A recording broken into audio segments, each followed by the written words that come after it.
Welcome back to MMA Oddsbreaker. Today, Anthony Hamilton is on the line. He fights April 11th, UFC Fight Night in, of all places, Poland. You're fighting Daniel. The Polish increase right now, obviously with Joanna, who just won the title at 115 for the women. There's a huge influx of last names that I can't pronounce. So your opponent's name is Daniel. I can't pronounce his last name. I don't want to do him disservice by not saying it correctly. So I'm just going to leave it alone. Just let it go. All good. You spent a lot of time at Jackson Winklejohn's, but it seems like when we talk, you've been splitting a lot more time. It used to be a lot of time down at Johnson, a little bit back in Seattle with your family. Now it seems to be you're spending a little bit more time with your family. Well, I say with your family, but a little bit more training in Seattle as opposed to spending all the time down in New Mexico. Is it just because the opponents that they're sending your way, it's easier to stay up in Seattle? Or is it a family situation where you can't leave for as long as you used to? Like, what's the deal? No. I have two little kids, so I try to spend as much time as possible with them here in Seattle area. I've spent a little bit of time in Chicago with Israel Martinez, who is also John Jones's wrestling coach. So I've been splitting a little bit of time there. I trained with Travis Brown in LA a little bit the last camp. And Jackson's will always be home for me, but I really just try to bounce around and get a different look from all these different coaches and all these different training partners. I think that's what's really going to help me out in the long run. It's got to be a little, I don't want to say frustrating, but a little hard to keep your training camp straight when you've got such great minds, such great coaches everywhere that you go. But all of them have a different way and a different attitude of coaching you. All of them have a different philosophy about how they coach you. How do you keep that straight in your head as the athlete walking out there going, okay, well, in this situation, it's Winklejohn. In this situation, it's going to be Jackson. In this situation, it's going to be somebody else. Like, I got to, you have to kind of rethink. How do you keep all that all straight in your head? I just try to take what works for me from each of those guys. They all have something great to add. Greg is the best in the business at what he does. Izzy is the best wrestling coach that I know. I have great training partners wherever I go. Travis is obviously doing his thing at the top of the division right now. So, I just really try to take a little piece from everyone and then put it to work what does well for me. So let's go back to Todd Duffy real quick. You were trained, and we talked before that fight, and you were really in shape. You felt like you had a good game plan going in. You felt like things were going to go well, and then you got 33 seconds. We didn't get to see any of that. He caught you. He stepped you to the side, got you looking one way, and hit you with the other, and then which happens. At heavyweight division, those small ass gloves, a small touch puts a guy down. It's just the reality of it. What did it feel like while you were in there? Did you feel like, okay, I know it's tough to say because there's only 33 seconds, but did you feel like, okay, I'm filling out his pattern, I feel his rhythm, I'm trying to get his style, or did you feel like right from the get-go there was something a little off from the very beginning?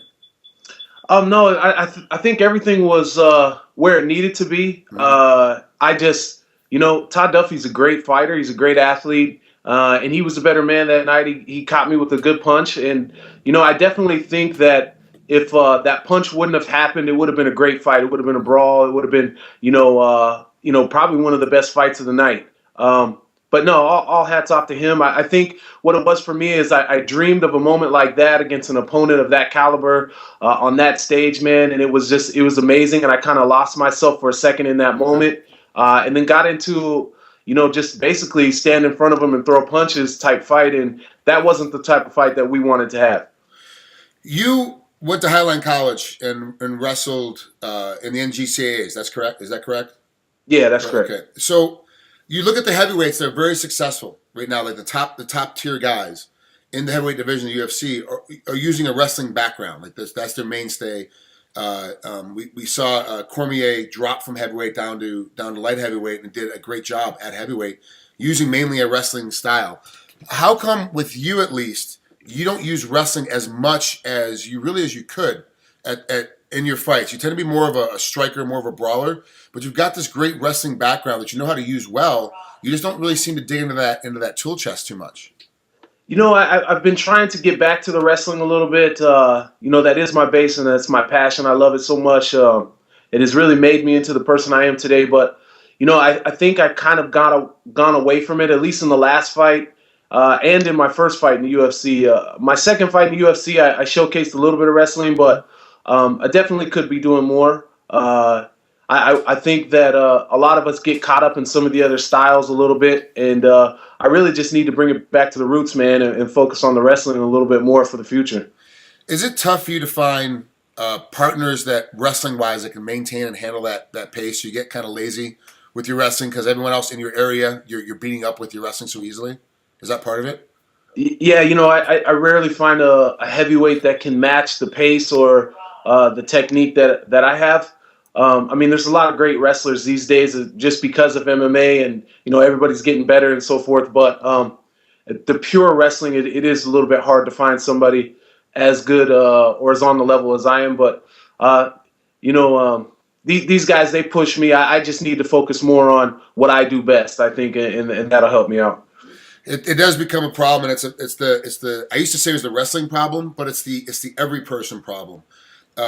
You come in with a specialty, whether it's kickboxing or wrestling or jiu-jitsu, and that's how you got to the big show. And then when you get in the big show, you change and you go to, I'm a great striker now, or I'm a great wrestler now, and you kind of switch up your format. Most wrestlers go, we can't take us down, and we can hit you, so we're just going to keep hitting you. We're not going to bother trying to wrestle you anymore. And that gets us into trouble. And so, but it's for everybody does that. Everybody seems to have that problem once they get into the big show. Is there added pressure? I mean, obviously you came from UFC, and before that you had a lot in Rumble on the Ridge, and you had a long story career coming through, and a great heavyweight career. Then you jump into the UFC, and it's kind of up and down. Obviously, talent is tougher.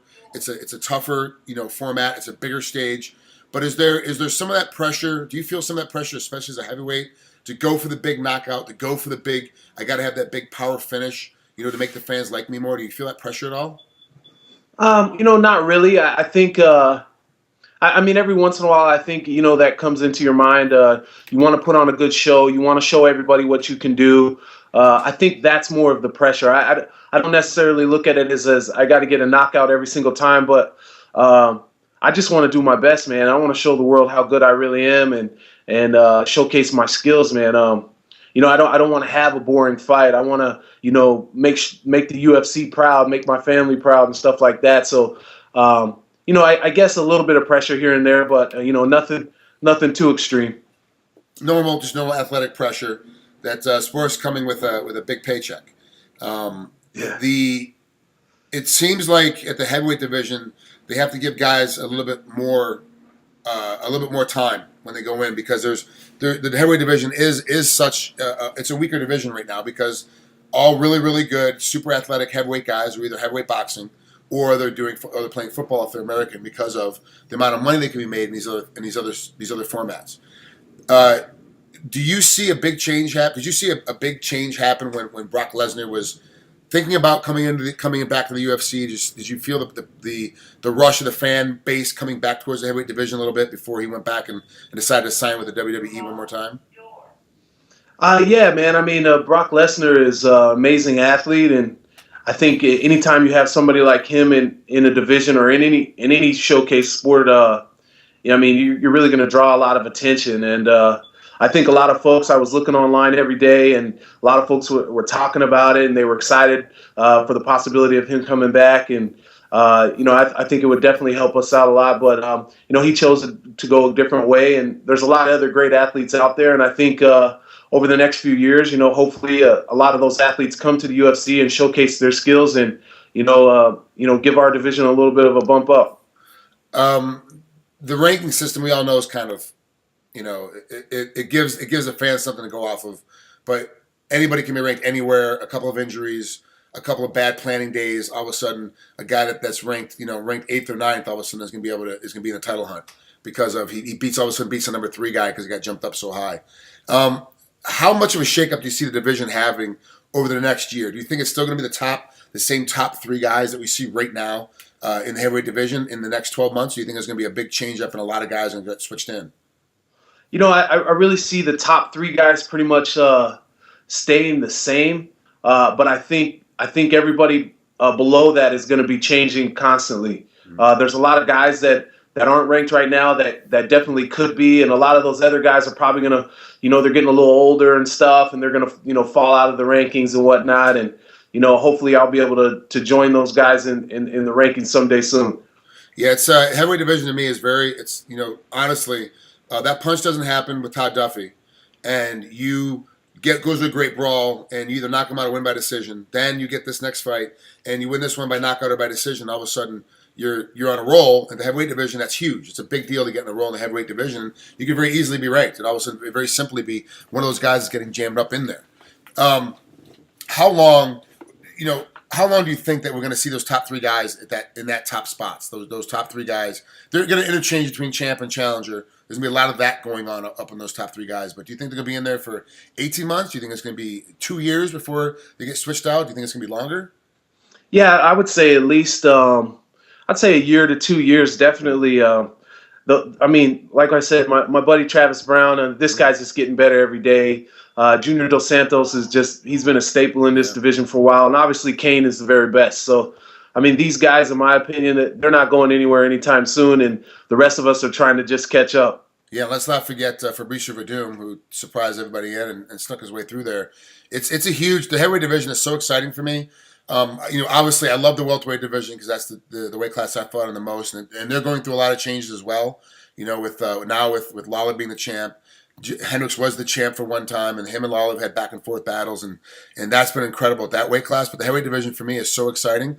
Every heavyweight match, not just the top 4 or 5 guys, because I firmly believe that's just what you said. These guys are fighting for the bottom 3, the bottom 4 spaces, underneath. They're trying to fight for these spots, and legitimately every heavyweight fight could be the guy that in 18 months from now is the champ, because he's able to work his way back in. He's got a couple of good breaks. And we all know MMA math.